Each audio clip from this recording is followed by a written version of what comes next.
Anahuacayotl, el corazón del Anáhuac.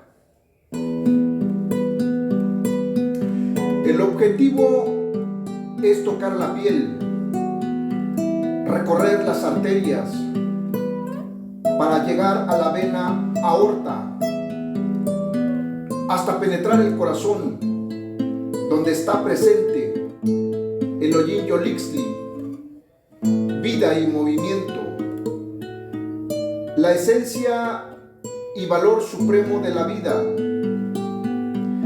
Sensibilizar la mente, conocer el pasado, el maravilloso legado cultural del Anáhuac, comprender el presente, revalorar a los pueblos originarios de México, pronosticar en lo futuro,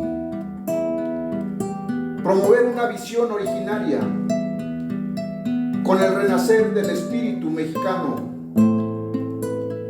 retomar la conciencia patria y matria, recuperar nuestro potencial ancestral olmeca, tolteca, maya, mexica o meteo.